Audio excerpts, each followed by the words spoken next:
my pleasure to bring to the stage the President of Ghana, President Akufo-Addo.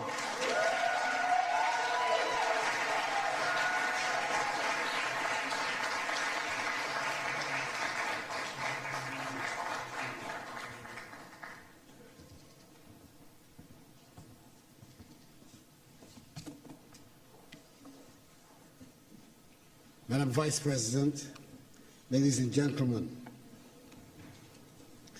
I thank the African and Diaspora Young Leaders Forum for making me part of this conversation and for the opportunity to deliver these remarks at the closing plenary in the presence of the U.S. Vice President, the Honorable Kamala Harris, and in this spectacular building, so admired by all Ghanaians, and indeed by all Africans, as it was designed by one of the foremost architects of his generation, the globally acclaimed Ghanaian architect, David Adjaye.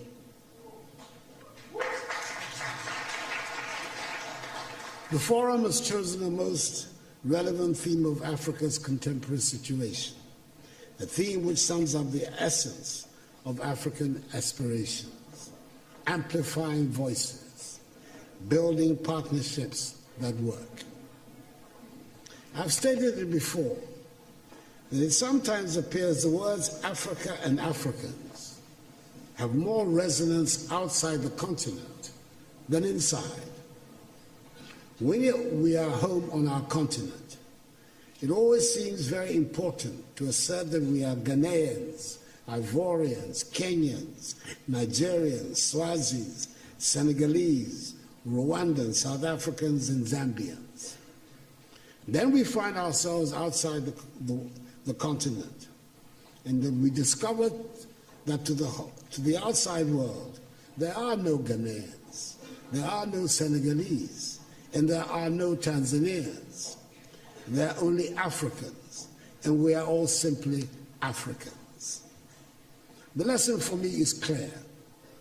Our destinies are intricately linked with each other, and we're talking not only about those of us on the continent, but about the Africans in the diaspora as well.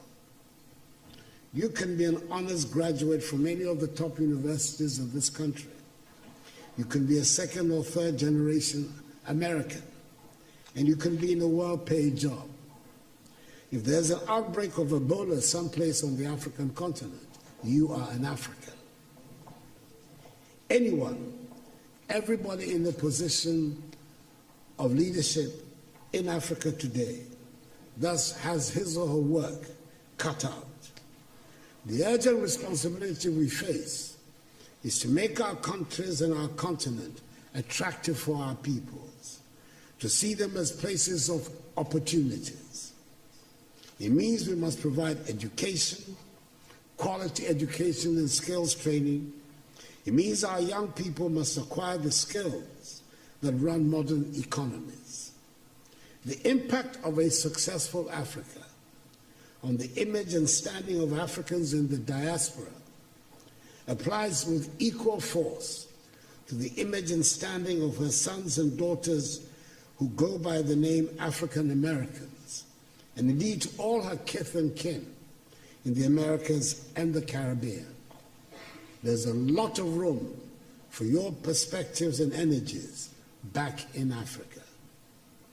History tells us of the positive impact of diasporan communities on the growth and development of countries through increased trade activities, rising investments, and the transfer of skills and knowledge. Take the case of China, for example. With an emigre population of some 60 million, the Chinese diaspora is said to be the 25th largest country in the world, who, according to the Nikkei Asian Review, own assets worth 2.5 trillion United States dollars. When foreign companies in the late 1970s reduced their investments in China, it was the Chinese diaspora that shored up the economy. According to the Washington, D.C.-based Migration Policy Institute, MPI, half of the foreign direct investment, that is some 26 billion United States dollars, that transformed China into a manufacturing powerhouse in the 1990s, originated from the Chinese diaspora. That is the rationale of Ghana's initiative of Beyond the Return, which is building on the considerable success of the Year of Return and the renewed enthusiasm around building Africa together. We must work to help change the African narrative, which has been characterized largely by a concentration on disease, hunger, poverty, and illegal mass migration. Let us all remember that the destiny of all... If you're between 40 and 65 years old and don't have life insurance, then this message is for you. Until the end of 2022, this is the cheapest time for you to get life insurance to protect your family. Black people, no matter where they are in the world, is bound up with Africa. We should never forget that famous admonition of the celebrated Jamaican reggae star Peter Tosh, when he said, and I quote, "Don't care where you come from, as long as you are a black man, you are an African," unquote.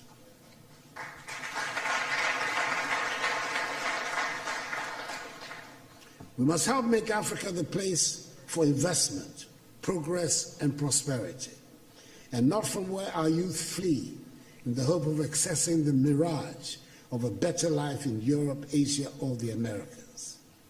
That is what the Beyond the Return seeks to do, so we can derive maximum dividends from our relations with the diaspora in mutually beneficial cooperation and as partners for shared growth and development.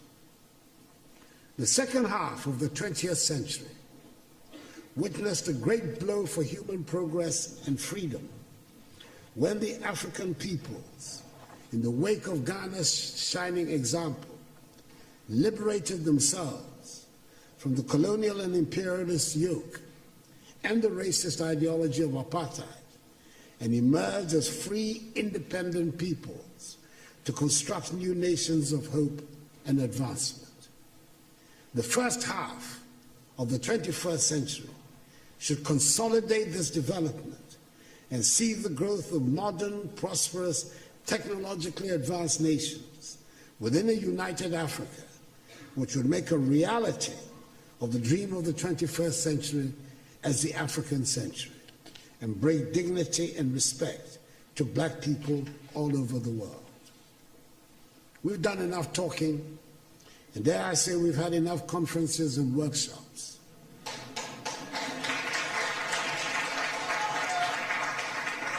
We know what we need to do. It is time just to do it. We've run out of excuses for the state of our continent. We have the manpower. We should have the political will. It is time to make Africa work. We have good reason to be proud of who we are and the beautiful continent that is ours with its vibrant cultures. The geographic space covered by Africa makes it the second largest of the 7 continents. It has 30% of the world's remaining minerals of value. It has some of the most breathtaking scenes on our planet. It has plants and animals that are wonders of the world and critical for the survival of the globe. I hear a lot about the need to change our narrative and tell our own good story. Ladies and gentlemen, as the saying goes, nothing succeeds like success. If we work at it, if we stop being beggars and spend Africa's monies inside the continent, Africa would not need to ask for respect from anyone. We would get the respect we deserve.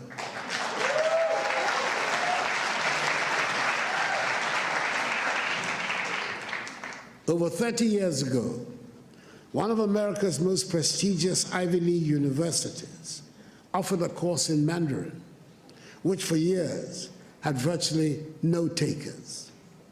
Today, there is standing room only. And it is not because the course is any easier. It is because the position of China has changed. 30 years ago, 20 years ago, China was nowhere near where it is today. China does not ask for anyone for respect now. She does not need it. Let us make our continent the prosperous and joyful place it should be, and the respect would follow. I thank you for your attention.